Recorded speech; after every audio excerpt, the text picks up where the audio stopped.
नमस्कार, जय हिंद। बिहार पुलिस 19,838 पदों पे जो वैकेंसी आई है उसी के लिए मैं सीरीज करवा रहा हूँ जो इम्पोर्टेंट है। उसी इम्पोर्टेंट टॉपिक में आज हम पढ़ेंगे सॉइल।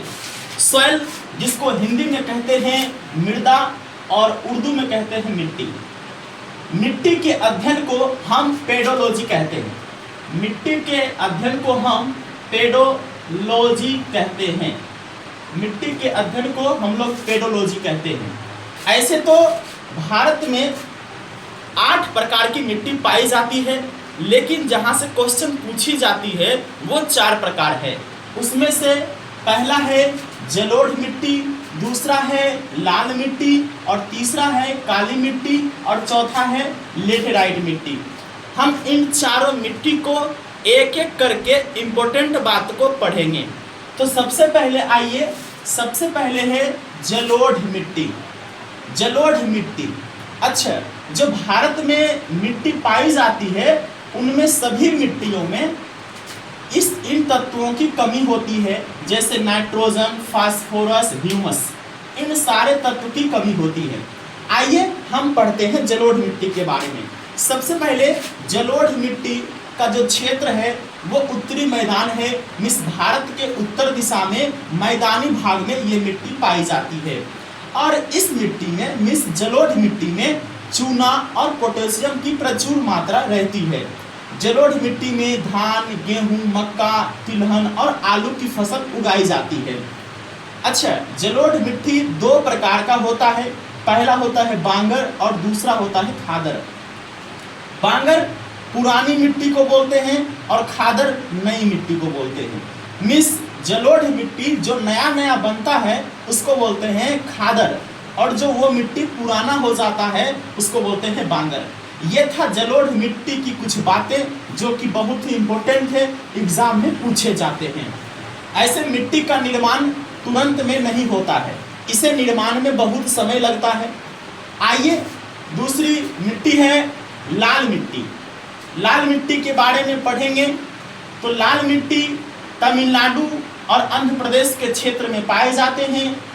इस मिट्टी में लोहा, सिलिका की मात्रा रहती है और इस मिट्टी में बाजरा की खेती कर सकते हैं।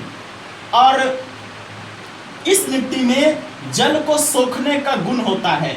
मिस जब इसमें पटवन किया जाता है तो वो जल को सोख लेती है। इस तरह से लाल मिट्टी की इम्पोर्टेंट बातें इतनी सारी थी। अब हम देख लेते हैं काली मिट्टी।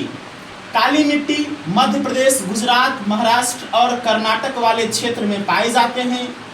काली मिट्टी कपास के लिए बहुत ही इम्पोर्टेंट है। कई बार एग्जाम में क्वेश्चन पूछा गया है कि किस मिट्टी में कपास की खेती किया जा सकता है, तो वो है काली मिट्टी। इसका दूसरा नाम रेगुर मिट्टी भी बोलते हैं, या काली कपासी मिट्टी बोलते हैं, या लावा मिट्टी बोलते हैं। इसका तीनों नाम से जाना जाता है। याद रखिएगा, काली मिट्टी मुख्य रूप से मध्य प्रदेश, गुजरात, महाराष्ट्र और कर्नाटक वाले क्षेत्र में पाए जाते हैं। अब हम पढ़ेंगे लेटेराइट मिट्टी के बारे में। लेटेराइट मिट्टी का क्षेत्र केरल, कर्नाटक, तमिलनाडु और महाराष्ट्र में है। उड़ीसा, मेघालय, असम, इन सभी क्षेत्र में लेटेराइट मिट्टी पाए जाते हैं। इसमें लौह ऑक्साइड और एल्युमिनियम की मात्रा अधिक होती है। लेटेराइट मिट्टी में चाय, कॉफ़ी, इलायची, काजू, इन सबों की खेती होती है।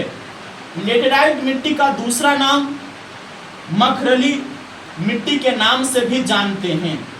इतना सारा बात मिट्टी के बारे में था। एक बार मैं फिर से बता देता हूँ, मिट्टी के अध्ययन को हम पेडोलॉजी बोलते हैं और ये 4 प्रकार की मिट्टी जो भारत में अत्यधिक मात्रा में थी। ऐसे मिट्टी 8 प्रकार के होते हैं। एक बार और मैं आपको बता दूं, मिट्टी का निर्माण तुरंत में नहीं होता है, इसके निर्माण में लाखों करोड़ों वर्ष लग सकते हैं। ये मिट्टी जो चट्टान है उसे टकराने से बालू के रूप में महीन महीन कण और उसमें पत्तियों का सड़ा गला हुआ अवशेष और जीव जंतु के मरे हुए हड्डी, छोटे छोटे टुकड़े एक साथ मिलती है, तब मिट्टी का निर्माण होता है। बहुत बहुत धन्यवाद।